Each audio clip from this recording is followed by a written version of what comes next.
So my outdoor kitchen structure is now complete. However, now I need a few furniture pieces to accompany it. So this week I'm going to be showing you how I built some bar stools that will go with the countertop. However, these aren't just standard bar stools, they also swivel, making it easy to get in and out of the seat without moving it, but to also 360 turn around to socialize. Let me show you how I built them. Now before starting the project, I do recommend deciding up front whether you want to stain them or paint them. I was originally thinking I would paint mine, but after completing the build, I changed my mind and will stain them. Treated material is fine for either. However, if you go with treated like me, you'll need to wait a few weeks for the boards to fully dry. After moving in all of my material, I started by cutting the boards down. I've made a set of plans and templates for this project, and I find it easiest to first cut all of my boards at the miter saw to get the pieces roughly to their needed length. For parts that are square and have a straight angle on them, I can knock all of these out at the miter. Then for the parts that have a curve and a template associated with them, I can temporarily attach the template and use a flush trim bit in my router table to cut them out and get identical parts. I do have these templates for sale if you're interested in making your own chairs. Every purchase of templates comes with a set of plans, which includes not only a material shopping list, but also a cut list. This way you can cut all of the parts needed up front and have a huge stack just waiting on you to put together. If you take this approach, I do recommend labeling the parts as you're making them. This will cut down on confusion when you start reaching for parts. I next started assembling what will be the leg assembly. I always like to lay out my parts first just to make sure it all looks right before applying glue.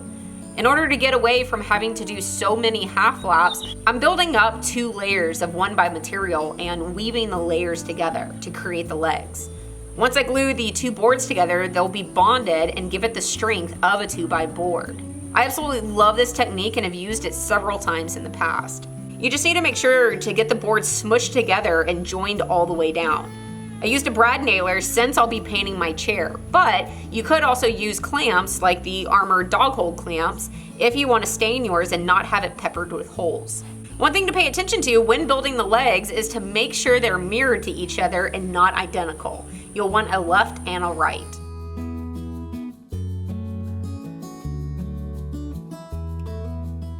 I left those alone and grabbed the few parts that will connect them together. For joining things, I'm using my Armor Tool self-adjusting pocket hole jig. In order to set the depth, I loosen the set screw and place the bit in the jig. This way, when I put my material in, it'll automatically set the correct placement needed for the collar. Once I tighten down on the set screw, there's an onboard storage for the Allen wrench. I drilled in the needed pocket holes on either end of the parts needed to span between the legs. When I was done and ready to start attaching things, I placed the 2 legs up on my bench. To keep them from falling over, I used a squeeze clamp clamped to the base of the leg to give it a larger footprint. It was when I went to attach the stretcher that I realized I made a mistake. I got the 2 parts on this assembly backwards, which would put the stretcher at the front instead of the back. And this stretcher plays a big role in preventing the base from wobbling, so I definitely had to fix it. Once I had things in the proper place, I went back to attaching the stretcher. There we are. Next, I moved to the front and attached the stretcher that will be the support for the footrest and the supports that will complete the top. And I didn't mention it before, but if your bar stools will be exposed to the weather, be sure to use a weatherproofing glue. Look for a wood glue that says it's intended for an exterior purpose. If you use interior wood glue, it won't hold up when it gets wet, and your assembly will then be relying solely on whatever hardware you used. In cases like the footrest, I would use glue and screws. Alright, and the base is getting really close to being done. The final thing to add to it is the base for the swiveling hardware, called a Lazy Susan. These are made from 2x6s that have a bevel cut on either end. You can certainly do this at the table saw on a sled, but I just stood mine up at the miter saw. After cutting in the angle on one end, I would flip the board around to get a mirrored angle on the other side.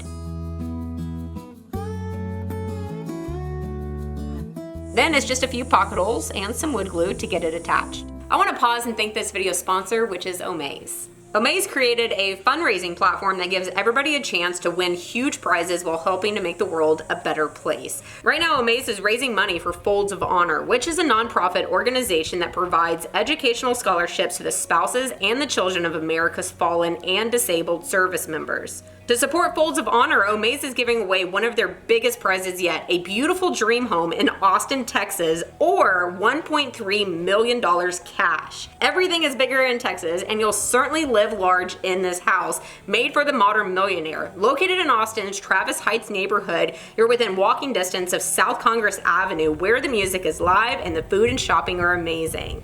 This dream house has multi-level living, floating stairs, and tons of natural light.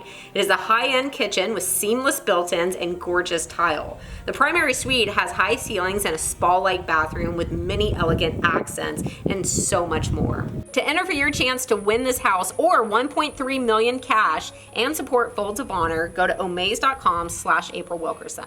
With the base done, I next moved on to making the seat. I started to step off at the miter saw where I set up a stop block and cut my boards down to length, then moved to the table saw to cut them to width. If you're needing a respirator, I have a 10% off code for this one, which is called Stealth Mask. It's not only comfortable, but also has the lowest breathing resistance of any half mask on the market. At this point, I took all of my cut parts and moved them over to my router table to quickly put in a rounded edge on what will be the top side of the slats. Since it's under the table, you can't see it, but one of my favorite features of the Triton router is the fact that I can lift it up while it's still in the table to do a bit change. After getting a round over put in, I lowered it back down to start cutting it in.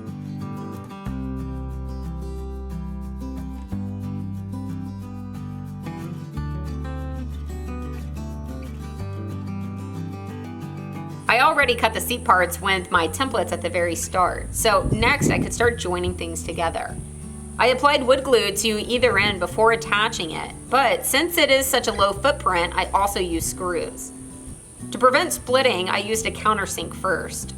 This not only pre-drills, but also creates a recess for the screw head to sit flush into. You can see I'm using a spacer to make the step go quicker. I have metal ones, but scrap pieces of wood also work great.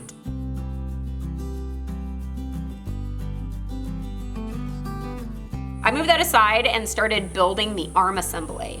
This doesn't need the same level of strength that the legs do. So these parts are made up from one layer of 1x material that has a true half lap cut in to join them together. As you see, they fit together like puzzle pieces. I applied glue and used my armor clamps to apply pressure while it's set up.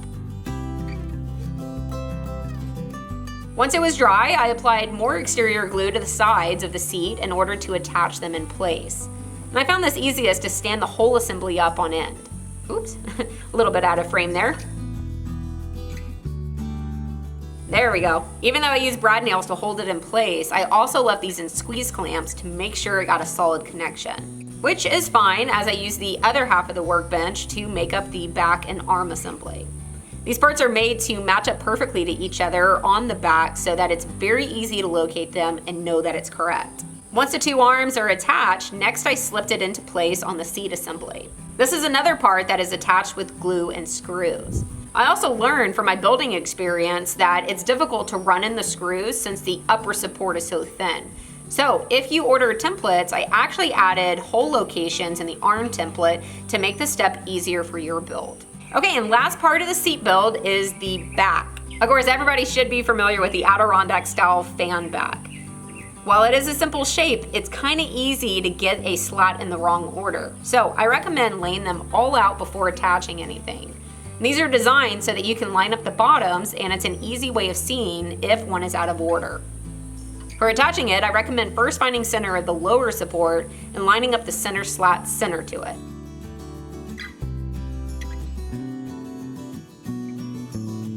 Now you can work your way out with the spacer like I'm doing here. I actually first tried it by starting at either end and working inwards, but this is a much better method to get even spacing. Then, if everything goes right, this should go here. Oh yes, now this is looking good. Last thing here is to attach the lower support to the base of the seat, then also the top of the slats to the top support. Both connection points here was more glue and screws.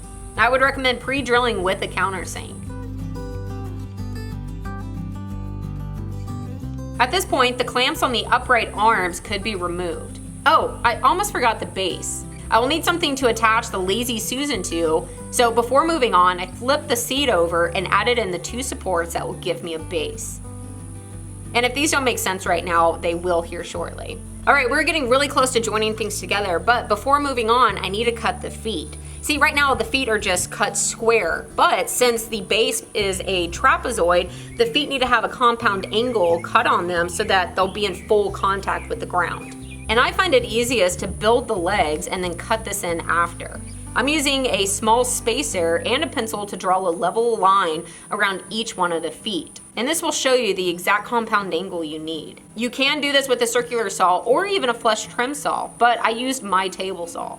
I'm using a sled to clamp down on the legs, then the sliding table ability of my table saw to support the head as I move it through the blade. If this looks intimidating, just know that a handsaw is a great alternative. I've done it several times on other chairs I've built.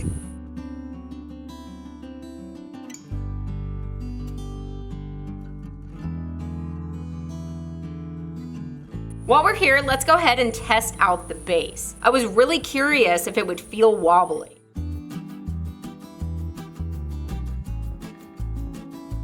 Nope, it feels super rigid and supportive.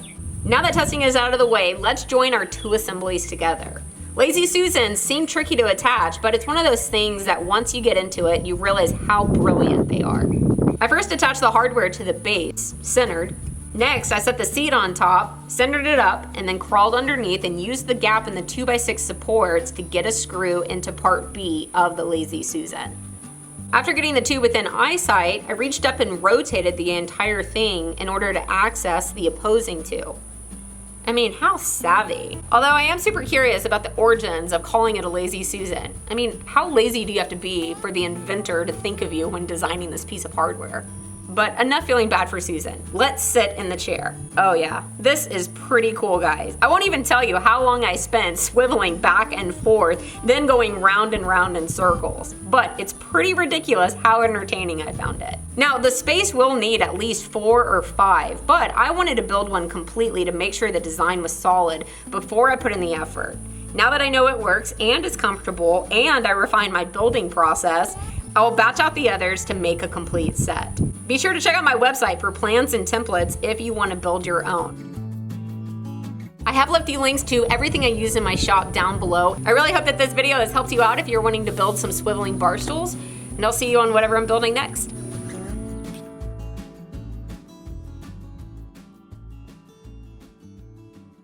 Brand new t-shirt designs only for 2 weeks, so get yours now. Not only does it have my logo in front, but it also has an American traditional tattoo design custom made from a friend on the back. I'm selling them in both men and women, so you can get yours here.